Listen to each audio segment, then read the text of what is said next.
What's up, guys? In today's video, we're going to talk about the subconscious mind and how to unlock its full power through analyzing your limiting beliefs.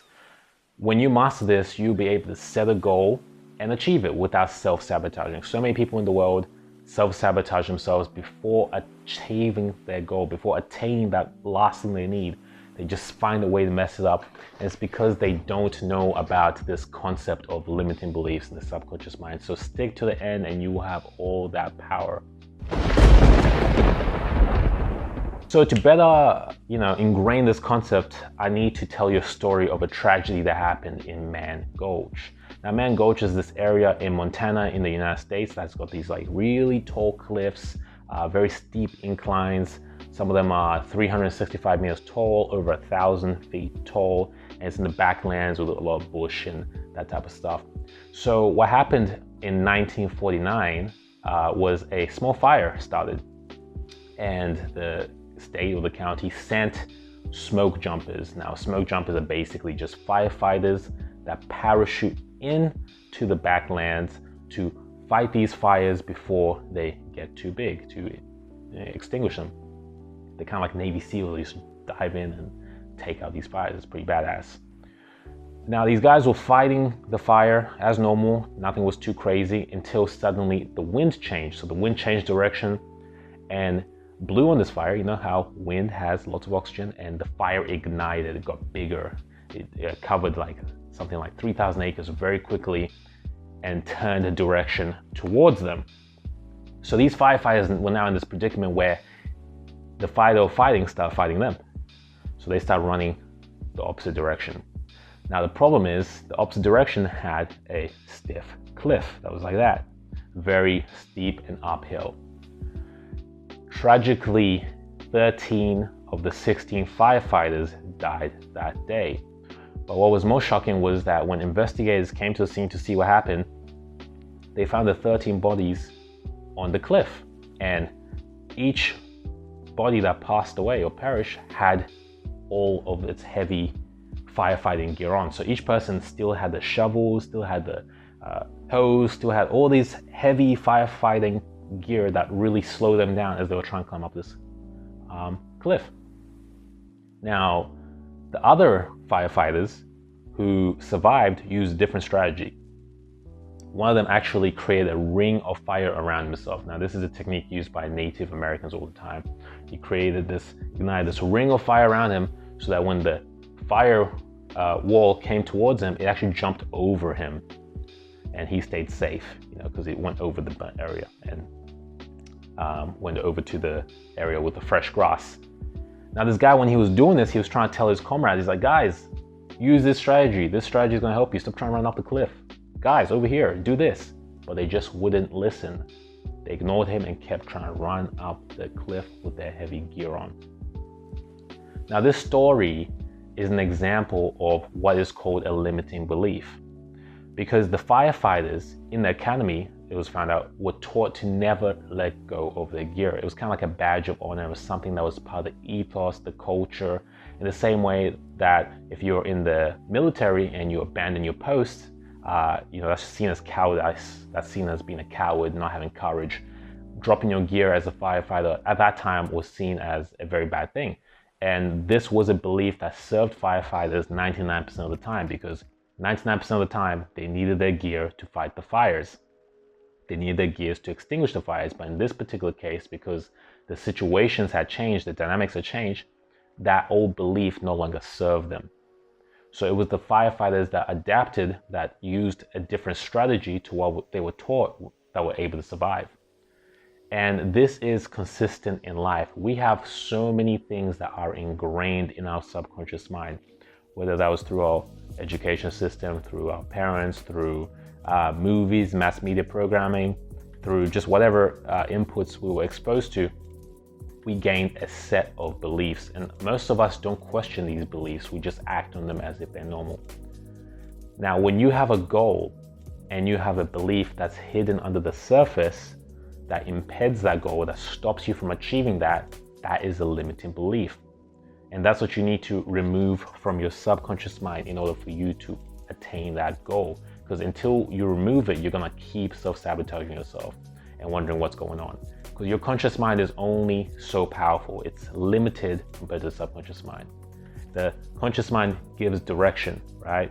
It's like the driver, but it's not the engine. The subconscious mind is like the engine. It has all the power. So if you want to use the power of your mind fully, you need to analyze the blueprints, see what exactly is going on. Look at these beliefs and see how they're serving you. So let's take a look at some common limiting beliefs that many of us are exposed to. We'll look at health, wealth, and relationships and see if we can uncover some. So when it comes to career, one of the most common limiting beliefs is this idea of work must be hard. An honest day's work, a hard worker. It's in the language we use, this idea that work must be hard, work must be difficult.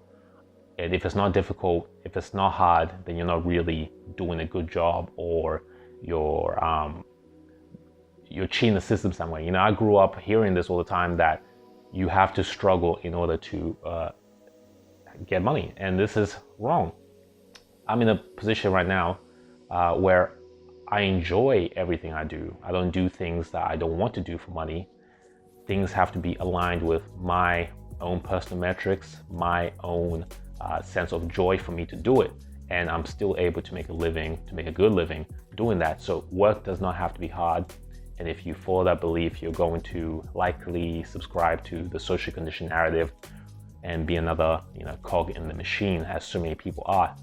So that's a big belief. Another one that plagues so many people from starting businesses or being entrepreneurs is that you need money to make money. And this belief is a limiting belief, because people believe that if they don't have like $50,000 in the bank, they can't start a business and they shouldn't even bother.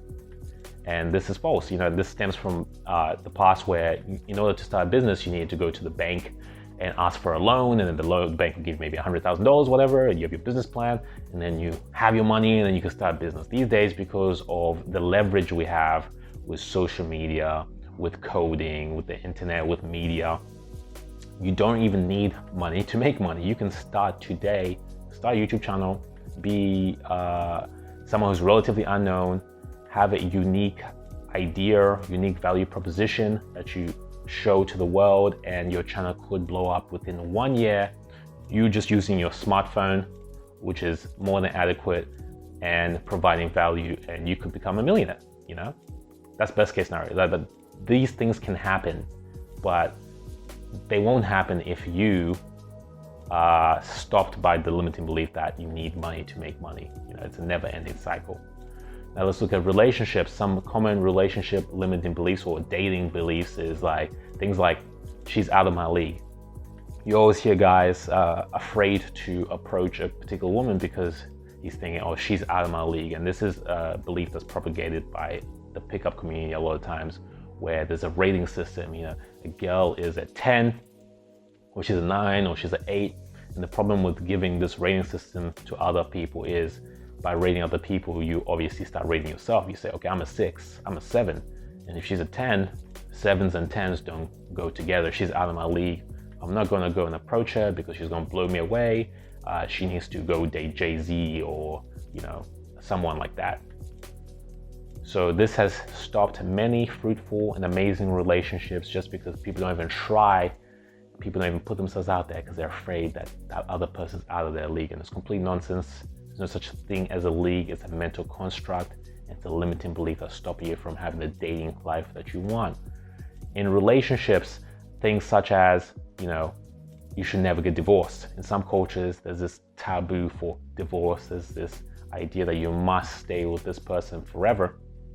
Although that is a great situation, if both partners are happy, if you're moving in the right direction. If there's a huge misaligned type of relationship where one person is drastically different, or you're constantly being traumatized, you're constantly being depressed, then that is a good time to get a divorce if things don't work out and the other person is not willing. But because of certain religions or certain cultures, some people just stay there and live miserable lives for 50, 60 years, right? Because this idea that you can't divorce, which is absolute nonsense. Another one that I've been seeing lately is this idea of humans are meant to be monogamous, or humans are meant to be polyamorous, amorous, I believe it is, which are both bullshit. Like, there's no such thing as a concrete fact that a human is meant to be like this or a human is meant to be like that. It's not black and white. Humans are not all the same. There's a lot of nuance. Some people thrive and will benefit from a monogamous relationship, but because they believe that humans are meant to be polyamorous or have multiple partners, they don't stick to that. They see that as being a beta. They're like, oh, that's you're beta if you have one girlfriend or one wife, and in turn they play the field and end up ruining their lives because they are not going for that thing that would have actually made them happy. And some people who by nature are not meant to be with one person, who are more of the playing the field variety, sowing the royal oats, stay with that one person and are constantly cheating on them. They're constantly running into these problems despite doing the work, and they are sticking to this idea of monogamy being the ultimate virtue.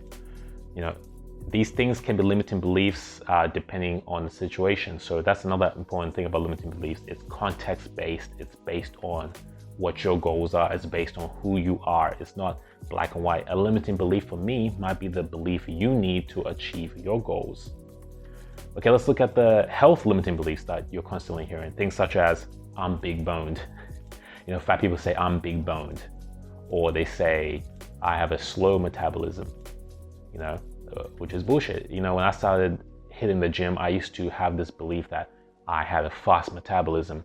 And yeah, that might have been true. My metabolism might have been faster, but if you hold on to that, that becomes a limiting belief for gaining weight and building muscle. You don't eat enough. You don't count the calories and see exactly how much you need in order to gain muscle because you're using the crutch, the limiting belief that I have a fast metabolism. Or you're not dieting, you're not checking your macros to see exactly how many calories are you taking in because you're thinking, I'm big boned, I have a slow metabolism. So these limiting beliefs really blind us. They act in the background and stop us from achieving our goals. Now, let's talk about this point I made earlier about it being context-based. For you to have the best results in your subconscious mind, you need a clear goal. You need to know where you're headed. That way you can then look at your life and see what beliefs are aiding you, what beliefs are holding you back. When I made the goal of becoming an entrepreneur and getting into business and making money in my own way, I had to let go of some 20-something years of conditioning that I had gained through this education system, which was basically crafting me to be an employee. There were no schools or classes or entrepreneurship. There was no classes on marketing or any of this type of stuff. It was all about get your degree and then you have a good job. Now that is good for some people, but it wasn't good for me. So I had to really question so many of these things and see if there were alternatives, see how they were limiting me. However, if I want to become really good at investing, certain beliefs that I gained to become an entrepreneur would not help. Entrepreneurs are risk takers a lot of times, and they have this immense self-belief, whereas in investing, sometimes you need to be a bit more pessimistic, a bit more careful, a bit more cautious, right? You need to be a bit more safe with how you look at things in order to become a good investor and not get carried away with the crowd. So these things conflict. That's what I mean by it's context-based. You really need to know what you want before you analyze your limiting beliefs, because it might not be the same for two different people. So what I suggest for you is to look at your life in an area where maybe you're not achieving certain things that you want. Maybe it's your fitness, maybe it's your wealth, maybe it's your relationships, maybe it's your career. Look at it and then think about what beliefs you were taught and which ones you will need to eradicate in order to attain the next level of achievement that you're looking for. If you do this, I promise you'll be one step closer to living and dying well. Thanks for watching the video. I appreciate you.